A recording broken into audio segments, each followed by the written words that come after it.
ഈശോമിശിഹായ്ക്ക് സ്തുതിയായിരിക്കട്ടെ.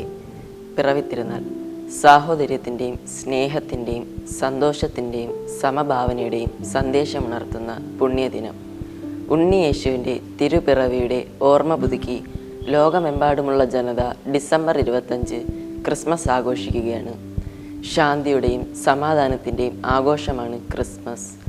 പുൽക്കൂടും നക്ഷത്രങ്ങളും ഒക്കെ ഒരുക്കി ക്രിസ്മസിനെ വരവേൽക്കുകയാണ് നാടും നഗരവും. ക്രിസ്റ്റസ്, മെസ്സേ എന്നീ 2 പദങ്ങളുടെ സംയോജനമാണ് ക്രിസ്മസ്. ക്രിസ്തുവിൻ്റെ ജനനമെന്നോ ആഗമനമെന്നോ ഇതിനെ ഭാഷാന്തരം ചെയ്യാം. ക്രിസ്തു വർഷം 4-ാം നൂറ്റാണ്ട് മുതലാണ് ഡിസംബർ 25 ക്രിസ്മസായി ആഘോഷിക്കാൻ തുടങ്ങിയതെന്നാണ് ഏറ്റവും പ്രബലമായ വാദം.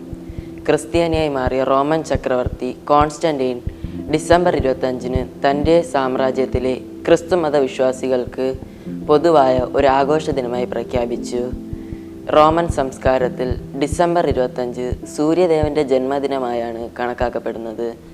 തന്നിമിത്തം റോമാക്കാരുടെ സൂര്യദേവൻ്റെ ജന്മദിനമായ അന്ന് നീതിസൂര്യനായ ക്രിസ്തുവിൻ്റെ ജന്മദിനമായി ആചരിക്കപ്പെടുന്നു.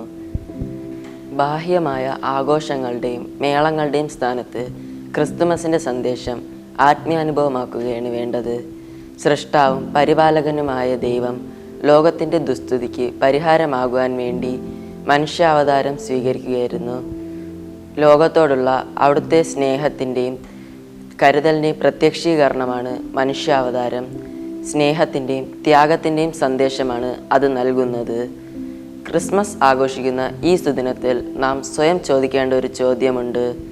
സ്നേഹത്തിൻ്റെ കുളിർജലം കൊണ്ട് നിറയേണ്ട നമ്മുടെ ഹൃദയങ്ങൾ വിദ്വേഷത്തിൻ്റെയും പകയുടെയും വികാരങ്ങൾക്ക് വിട്ടുകൊടുക്കുകയാണോ?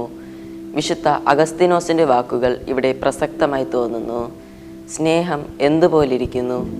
അതിൻ്റെ കരങ്ങൾ മറ്റുള്ളവരുടെ സഹായത്തിനായി എത്തുന്നു. അതിൻ്റെ പാദങ്ങൾ ദരിദ്രരുടെയും അവശരുടെയും അടുക്കലേക്ക് ധൃതിപ്പെടുന്നു. അതിൻ്റെ കണ്ണുകൾ കഷ്ടതയും അവശതയും കാണുന്നു. അതിൻ്റെ കാതുകൾ മനുഷ്യരുടെ കരച്ചിലും വിലാപവും കേൾക്കുന്നു. സ്നേഹമെന്നാൽ ഈ പറഞ്ഞതുപോലെയാണ്. സ്നേഹത്തിനായി ദാഹിക്കുന്ന ഒരുപാട് ഹൃദയങ്ങൾ ഇന്ന് എല്ലായിടത്തുമുണ്ട്.